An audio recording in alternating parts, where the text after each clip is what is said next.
Good day, everybody. It is Kristy from OKketOH. So today I'm going to do something a little different. I'm going to make a Philly cheesesteak Ch-Waffle, and this is how I'm going to do it. I did fry up the steakum sliced steak, all natural beef, for my family to make Philly cheesesteak subs with. So I have this already cooked, and I did go ahead and saute some pepper stir fry. I find these peppers in the Dollar Tree actually. So I did go ahead and make them some of that as well. So what I did was I went ahead and measured out 30 grams of the steakum cooked meat and the bell pepper onion mix. And then I took a piece of provolone cheese and I just tore it up and placed it on this plate. I have one large egg I brought up to room temperature and went ahead and whisked in this little bowl.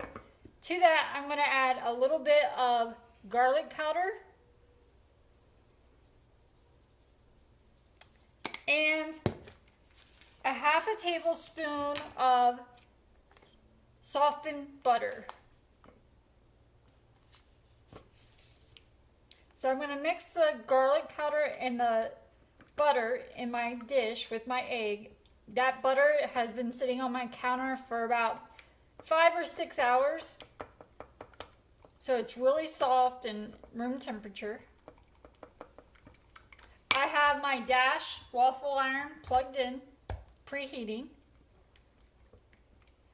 And this is how I measure. I just use my food scale to measure out the 30 grams each of the peppers and the steak. This is great for leftovers, or if you're like me and you made your family some Philly cheesesteak and you have some left over and you would like to have some as well. This is perfect. So now I'm going to go ahead and add in my peppers and my steak. I'm not going to add the cheese to the mixture. I'm going to give this a good stir. Now these are going to be pretty thick.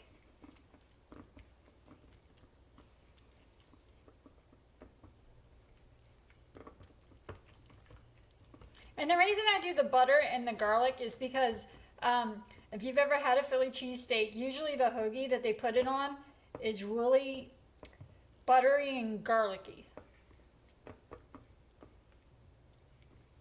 So now that I got that mixed up and my Dash has been preheating, I'm going to take the provolone cheese that I tore into pieces and I'm going to throw a couple of those pieces down first on my waffle iron, because I want it to get crispy on the outside.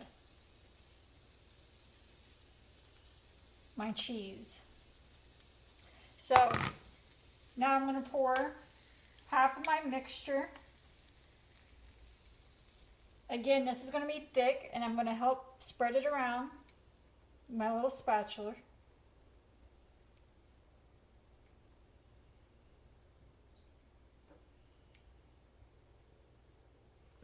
And I'm going to add a little bit more of the provolone.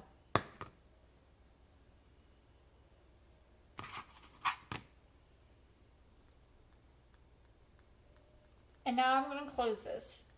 When it's to the consistency I like, I'm going to take it out and I'm going to set it on my cooling rack. If I set this directly on a plate, the heat coming off of these will cause condensation and my Ch-Waffle will get soggy. So I always set them on a cooling rack. So when I have both of them made and set off to the side, I will plate them up. I'll come back and I'll show you what they look like. So here it is, plated up. I've already been digging into this and then I thought, oh, I gotta make the video. What am I doing? So anyways, it's that good. Here's a full-size one that I haven't got a hold of yet. Of course, I'm gonna insert some pictures so you'll see what they look like before I tore into it. I will go ahead and show you this one I've been tearing on. When I say tearing, it's because I'm eating it the way I eat a chicken quesadilla. I tear it apart, and I'm actually dipping mine in some mayo. That's the way I like to eat my Philly cheesesteaks, with a little bit of mayonnaise on there. So that's what I'm doing with these. Not using a fork, just using my hand, tearing apart. It's just something I like to do. These are delicious. I'm not missing The Philly cheesesteaks, I'm just missing the carbs, so it's a win-win in my book.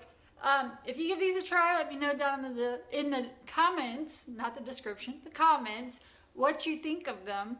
I think they're delicious. I would say that if you do make these, I would put something underneath your dash to collect the oil. There's going to be a little bit of oil that's going to come out of your dash. And I think that's coming from your bell peppers, your steak, and then we did put butter in there. So just a little bit. It's nothing to freak out about. It's just something I want to caution you on, so you can put something underneath there to collect the oil that's going to come off.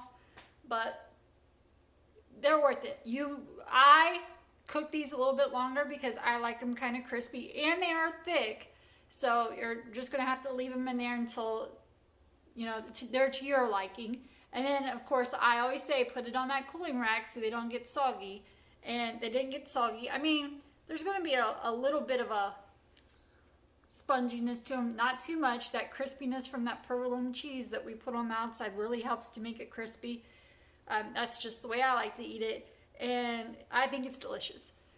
So now that I'm winded, I will see you next time. Thank you so much for watching. I hope you enjoy these. Again, if you try them, let me know down in the comments what you think of them. I will see you next time. Bye.